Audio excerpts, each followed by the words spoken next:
Welcome to మీటివి news. నేను మీ మౌనిక. Motivate, educate, entertain.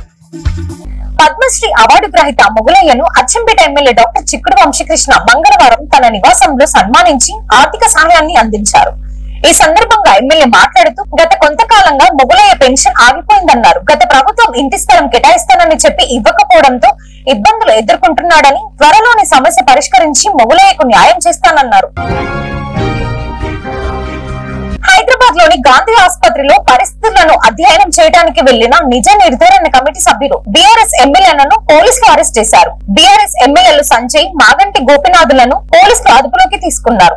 రాష్ట్రంలో వైద్య ఆరోగ్య సేవలపై అధ్యయనం చేసేందుకు ఏర్పాటు చేసిన బీఆర్ఎస్ పార్టీ కమిటీ సభ్యులు గాంధీ ఆసుపత్రిని పరిశీలించేందుకు లోపలికి వెళ్లాలని ప్రయత్నించారు. దీంతో పోలీసులు ఎమ్మెల్యేలను అడ్డుకున్నారు.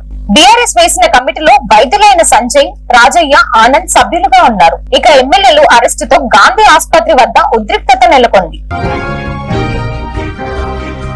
విద్యార్థుల బంగారు భవిష్యత్తుకు పునాది వేసే బడిలో మందుబాబుల ఆగడాలు మితిమీరుతున్నాయి. ఎల్లారెడ్డిపేట మండలం బండలింగపల్లిలోని జెడ్పీహెచ్ఎస్ లో ఖాళీ మద్యం సీసాలు, బిర్యానీ కవర్లను ఇవాళ స్కూల్ కి వచ్చిన విద్యార్థులు గుర్తించారు. నిన్న రాత్రి కొందరు ఆకతాయిలు దావత్ చేసుకుని వీటిని అక్కడే వదిలేసినట్లు అనుమానిస్తున్నారు. చదువులమ్మ తల్లి వడిలో పోకిరి ఆగడాలు అరికట్టాలని గ్రామస్తులు కోరుతున్నారు. ఖమ్మం జిల్లా నుంచి చేపల లోడుతో వరంగల్ కి వెళ్తున్న ఓ లారీ మహబూబాబాద్ జిల్లా మరిపేడలో బోల్తా పడింది. ఈ ఘటనలో ఒకరికి గాయాలు కాగా లారీలోని చేపలు రోడ్డుపై పడిపోయాయి. బ్రతికి ఉన్న చేపల కోసం స్థానికులు ఎగబడ్డారు. దొరికిన వాటికి దొరికినట్లు తీసుకెళ్లిపోయారు. పోలీసులు ఘటన స్థలానికి చేరుకొని పరిశీలించారు. Thanks for watching. చూస్తూనే ఉండండి మీటివి న్యూస్.